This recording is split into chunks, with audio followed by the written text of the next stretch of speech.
1980 ஜூலை 20 உதய சூரியனுக்கு பக்கபலமாய் இளைய சூரியனாய் இளைஞர் அணி உதயமான நாள். கோபாலபுரம் முடி திருத்தகத்தில் முத்துவேல் கருணாநிதி ஸ்டாலின் அவர்களால் இளைஞர் திமுக தொடங்கப்பட்டாலும் அதிகாரப்பூர்வ அணியாய் திமுக இளைஞரணி உருவானது ஜூலை 20, 1980 அன்றுதான். முத்தமிழ் அறிஞர் கலைஞர் முன்னிலையில் இளைஞர் அணி தொடக்க விழா நடைபெற்றது. கலைஞரின் தளபதியாய் கழகத்தின் போர்வாளாய் மு.க. ஸ்டாலின் அவர்கள் தமிழ் இனத்தை காக்கும் படைக்கலனாய் இளைஞர் அணியை உருவாக்கினார். திராவிட இயக்கம் பற்றிய பயிற்சி வகுப்புகள் நடத்துவது, மக்கள் உரிமைகளுக்கான போராட்டங்களை முன்னெடுப்பது, திமுக அரசின் சாதனைகளை பரப்புவது, தேர்தலில் கழகத்தின் வெற்றிக்கு பாடுபடுவது என்று இளைஞரணி ஆற்றிய பணிகள் ஏராளம். தேசிய முன்னணி உருவாக்கப்பட்ட போது சமூக நீதி காவலர் வி.பி. சிங் அவர்கள் மு.க. ஸ்டாலின் அவர்களின் தலைமையிலான இளைஞர் அணியின் எழுச்சிமிக்க அணிவகுப்பை வியந்து பாராட்டினார். ராணுவ அணிவகுப்புக்கு இணையானது இளைஞர் அணியின் அணிவகுப்பு.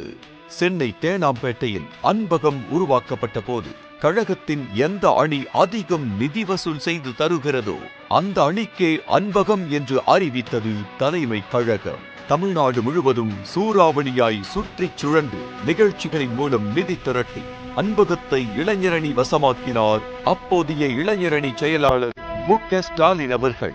2019 ஜூலை 4 கழக இளைஞரணி செயலாளராக பொறுப்பேற்ற உதயநிதி ஸ்டாலின் அவர்கள் இளைஞரணி பணிகளை மேலும் செழுமைப்படுத்தினார்.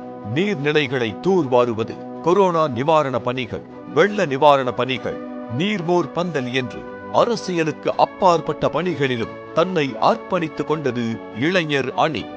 2021 சட்டமன்ற தேர்தல் முதல் 2024 நாடாளுமன்ற தேர்தல் வரை கழகம் வெற்றிகளை பெற களத்தில் உழைத்தது இளைஞர் அணி.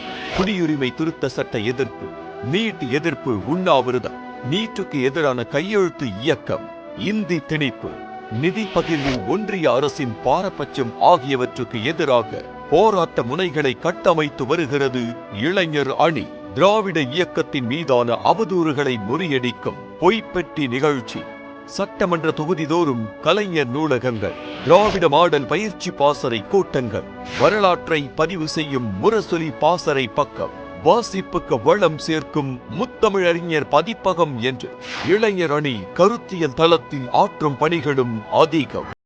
மாநில உரிமையை வலியுறுத்தி சேலத்தில் இளைஞர் அணி நடத்திய 2வது மாநில மாநாட்டை ஒட்டுமொத்த தமிழ்நாடும் இந்தியாவும் திரும்பி பார்த்தது. முத்தமிழ் அறிஞர் கலைஞர் அவர்களின் 100ஆண்டு விழாவை முன்னிட்டு கழகத்துக்கு ஆற்றல் மிக்க 100 இளம் பேச்சாளர்களை தேர்ந்தெடுத்து தாருங்கள் என்று கட்டளையிட்டார் கழக தலைவர். 2 மடங்காக 200 இளம் பேச்சாளர்களை தேர்ந்தெடுத்து தந்தது இளைஞர் அணி. இப்போது தமிழ்நாடெங்கும் கழகத்தின் உரிமை குரலாய் ஒலித்துக் கொண்டிருக்கின்றன இளம் பேச்சாளர்களின் உணர்ச்சி மிக்க உரிமை குரல்கள். 46ஆம் ஆண்டில் அடியெடுத்து வைக்கும் கழக இளைஞர் அணி மீண்டும் திராவிட மாடல் ஆட்சியை 2026இல் மலரச் செய்வதற்கும் தமிழர் நலன் காக்கும் பணிகளை முன்னெடுப்பதற்கும் கழக இளைஞரணி செயலாளர் துணை முதலமைச்சர் உதயநிதி ஸ்டாலின் அவர்களின் தலைமையில் எழுச்சியுடன் எப்போதும் இயங்கும்.